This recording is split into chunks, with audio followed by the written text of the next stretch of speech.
जोहार, मैं बोल रहा हूँ राजेश कुमार। माहौल गर्मा गर्म है आज भारत में, और गर्मा गर्मी और गर्माहट का मूल कारण चल रहा है वक्फ बोर्ड अमेंडमेंट बिल। सवाल दो पैदा होता है कि वक्फ कानून है क्या, वक्फ कानून है क्या, वक्फ आया कब, और वक्फ लाया किस उद्देश्य से गया, और वक्फ के नाम पर हो क्या क्या रहा है। बॉस, जिसने कहा था मोहम्मद इकबाल ने कि सारे जहां से अच्छे हिंदोस्त था हमारा, उसी मोहम्मद इकबाल ने आगे चल करके ये कहा था कि हिंदू और मुस्लिम दो धर्म नहीं दो राष्ट्र होंगे। लेकिन सच्चाई यह भी थी, और सच्चाई यह भी आज भी ग्रामीण भारत में, कि वाकई हिंदू और मुस्लिम भारत की दो खूबसूरत आंखें हैं। लेकिन बदलते वक्त के साथ और कांग्रेस और क्षेत्रीय पार्टियों की तुष्टीकरण के कारण एक समुदाय विशेष मुस्लिम समुदाय को खुश करने के पर्पज से तबाही का आलम चरम तक पहुंचा दिया। और जिस वक्फ बोर्ड का उद्देश्य जिस पर्पज से किया गया था, आज वो मानो मौन हो गया, आज मानो गौन हो गया। वक्फ का उद्देश्य बहुत बेहतरीन है।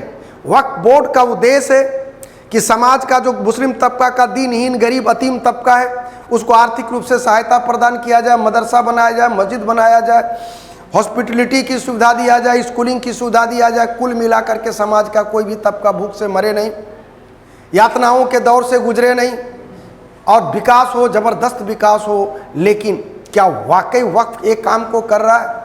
ध्यान रखना, वक्फ है क्या मैं आगे की ओर बढ़ते हुए बतलाऊंगा। लेकिन ध्यान रखना, वक्फ कानून सबसे पहले 1913 में आया, 23 में आया, 36 में आया, 54 में आया, 64 में आया, 1995 में आया और 2010 में आया। और वक्फ कानून का सीधा कहना है कि यह लॉ, वक्फ कानून का सीधा कहना था कि यह लॉ केवल और केवल मुस्लिम बिरादरी पर ही लागू होगा। सबसे पहले वक्फ बोर्ड की स्थापना पंडित जवाहरलाल नेहरू ने 1954 में किया। यहाँ तक तो ठीक था। 2010 तक जो भी लॉ था, उस लॉ का पर्पस यही था कि इसका मेंबर केवल और केवल मुस्लिम समुदाय होगा। पर्पस नहीं को सच्चे अर्थों में कहें तो इसका नियम कानून का एक हिस्सा था कि ये एक्ट केवल और केवल इसके दायरे में मुस्लिम समुदाय आएगा। लेकिन खेल तो शुरू हुआ घिनौना तब जब 2013 का कालखंड आया। मतलब 2010 तक ये अमूमन ठीक था, 2010 के बाद चेंजिंग आया और सुधार लाया गया 2013 में। 2013 का वो दौर था जब चुनाव होना था 2014 में, और वो घपले और घोटाले की सरकार के रूप में उभर कर सामने आ गई थी। गौर करो, वो वही दौर था जिसमें 2G 3G 4G बाबूजी और जीजाजी का दौर चल रहा था, मतलब घपले घोटाले का टाइम था। उसी समय में अमेंडमेंट लाया गया, सुधार लाया गया, और एक सेक्शन 6 में जो सुधार लाया गया 1995 के एक्ट के सेक्शन 6 में ये साफ कहा गया कि इसके मेंबर गैर मुस्लिम हो सकते हैं। यारा, ये विडंबना नहीं तो और क्या है? ये बदलाव लाने की जरूरत क्या थी? सेक्शन 104 के तहत क्या कि इसमें गैर मुस्लिम भी मेंबर हो सकता है? पूछता है भारत, पूछता है हिंदू समाज, क्या यह धर्मांतरण की प्रक्रिया के तहत इसका हिस्सा नहीं है? सेक्शन 101 चिल्ला करके ये कहता है कि वक्फ बोर्ड के डीडी में जिन सदस्यों का नाम होगा उसको पब्लिक सर्वेंट का दर्जा दिया जाएगा। क्या ये बात केवल हिंदुस्तान की सरजमी पर मुसलमानों पर ही लागू होता है? क्या हिंदू पुजारियों को, संतों को, साधुओं को, क्या उसको पब्लिक सर्वेंट का दर्जा क्यों नहीं दिया जाना चाहिए? एक धर्म विशेष के प्रति अल्पसंख्यक के नाम पर भारत में इतना घिनौना खेल क्यों खेला जा रहा है? पूछता है रेस्ट अल्पसंख्यक तबका, पूछता है भारत का हिंदू तबका। दूसरी बड़ी चीज यहीं पर आता है, जो अब जरा हम आगे बढ़ते हुए बतला रहे हैं कि इस वक्फ कानून के तहत कैसे कैसे घिनौने खेल खेले जा रहे हैं। इसी में एक जगह पड़ता है तमिलनाडु में। वो तमिलनाडु में थिरुचंदथारी गांव है बॉस, 1500 साल पुराना गांव है। उस गांव की पूरी में मंदिर, जो 1500 साल पुराना हिंदू बहुल गांव है, उस मंदिर को वक्फ में अपनी प्रॉपर्टी घोषित कर दिया। मतलब ये खुल्लम खुल्ला मुसलमानों को खुश करके तुम क्या पा रहे हो बॉस? वोट बैंक की राजनीति में भारत का भविष्य और वर्तमान क्यों खराब कर रहे हो?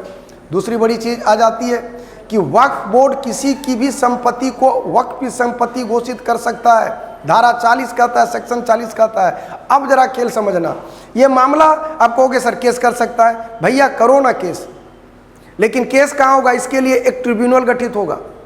ये सामान्य कोर्ट, न्यूट्रल कोर्ट में नहीं जाएगा।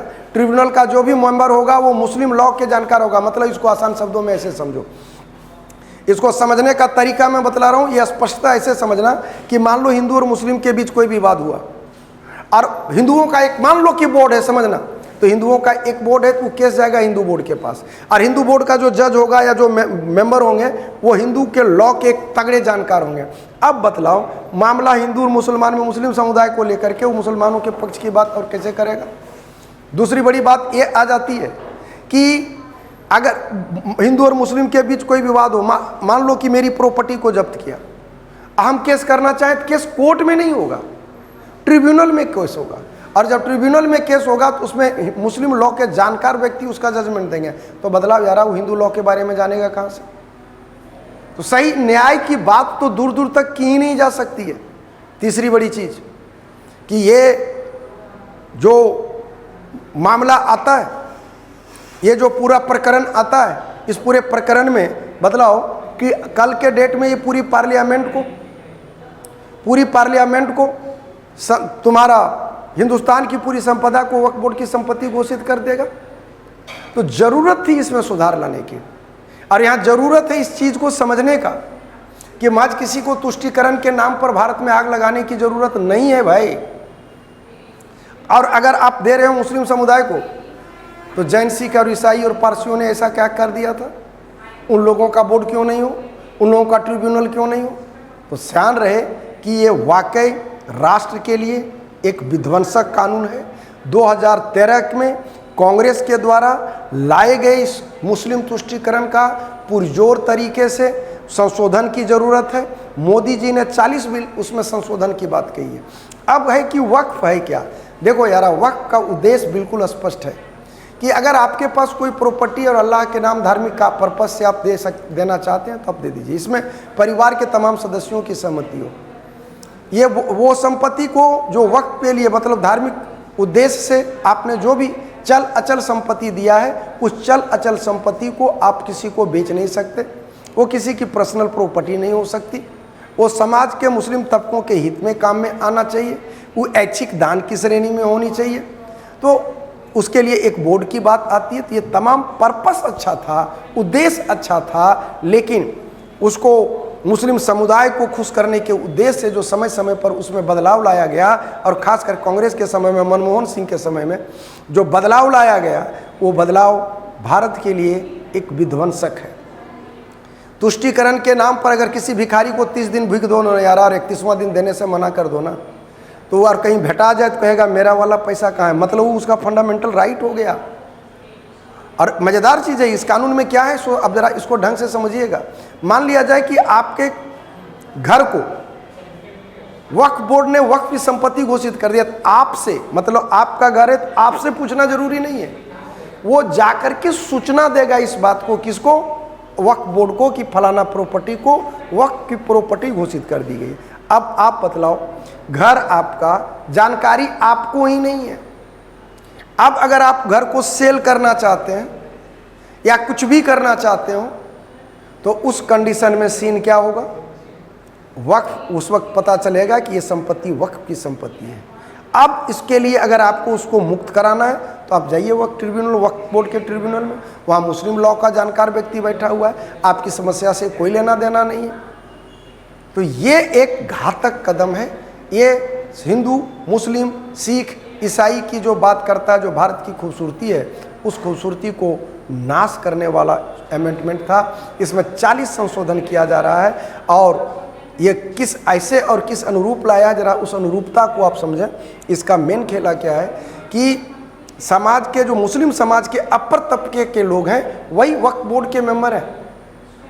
मतलब राजनीतिकरण के नाम पर, मुस्लिम ध्रुवीकरण के नाम पर उन लोगों को पकड़ा मुस्लिम समुदाय का, जो मुस्लिम समाज का शुभचिंतक होने का ढिंढोरा पीटता है। और वो ढिंढोरा पीटने वाले वो लोग हैं, ढिंढोरा पीटने वाले वो लोग हैं जो वोट दिलाते हैं। मतलब इंजन को धरा, बोगी को नहीं।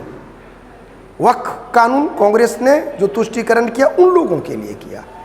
परिणाम यह हुआ कि आज इस कानून में मोदी जी बदलाव लाना जो 40 ला रहे हैं, उसका मूल मोटिव यही कि वक्फ की प्रॉपर्टी से वक्फ की संपत्ति जो है, आज हिंदुस्तान की सरजमी पर रेलवे और सेना के बाद सबसे अधिक प्रॉपर्टी लैंड वक्फ बोर्ड के पास है। कहाँ से आया यार? मुस्लिम तबका भारत का कल पहले भी गरीब था, अभी तक गरीब है, एजुकेशन में भी वैसे ही पिछड़ा हुआ है। इतनी प्रॉपर्टी पाया कहाँ से? ये अपने आप में एक दक्ष सवाल है। तो अगर है तो अब सवाल पैदा होता है कि कानून को ही समाप्त कर दिया जाना चाहिए, तो राजनीति हो जाएगी। यहाँ एकदम इस्लामिक तुष्टीकरण की रणनीति बनना आरंभ हो जाएगा। कांग्रेस और मुस्लिम तबके को बहकाना बड़ा आसान होता है यार। उसके बाद बीच एक सीधा मैसेज जाएगा कि देखो मोदी ने ये खत्म कर दिया, मोदी ने खत्म कर दिया, मुस्लिम विरोधी है। मोदी जी ने सिर्फ इतना ही किया, कान खोल के सुन लें, कि वक्फ कानून में जो अमेंडमेंट आ रहा है, जो 40 बिंदुओं पर ऑपरेशन किया जा रहा है, वो ठीक किया जा रहा है। कि वक्फ का उद्देश्य था कि मुस्लिम समाज के दीनहीन और गरीब तबके को आर्थिक सहायता प्रदान करना, समाज कल्याण में काम करना, तो उसी समाज कल्याण की ओर उसको मोड़ने का एक उपाय है। मुस्लिम महिलाओं को उसे जोड़ने का एक उपाय है। तो ध्यान रहे, कुल मिलाकर के वक्फ अमेंडमेंट की ज़रूरत थी। भारत की खूबसूरती को कोई जमींदोज नहीं करने जा रहा है। ज़रूरत है उन राजनेताओं की घटिया और कुटिल और कुत्सित और विभत्स राजनीति से राष्ट्र को बचाने की, जो किसी भी समुदाय विशेष को माथे पर चढ़ाना चाहता हो और अन्य समुदाय और मजहब वाले लोगों को पांव तले रोंदना चाहता हो। ध्यान रहे कि दमनात्मक कार्यवाही, इस तरह का कानून बना करके, अब सोशल मीडिया का युग है, ऐसा चलने वाला नहीं है। तुष्टीकरण की रणनीति अगर चली होती तो 14 से 22 तक भाजपा की सत्ता नहीं होती। इसलिए वो दौर गए। इसे तमाम राजनीतिक दल कान खोल के आप लोग सुन लें, अच्छे से पहचान लें। हालात बदलेगी, परिस्थितियां बदल चुकी है, हालात और बदलेगा। सबका साथ, सबका विकास, सबका प्रयास, सबका विश्वास, यही मंत्र के साथ आगे चलिए। विकास की अवधारणा को सामने लाइए। तुष्टीकरण की राजनीति के दिन गए। जय हिंद, जय भारत। वीडियो को लाइक, शेयर और सब्सक्राइब निश्चित कर दें।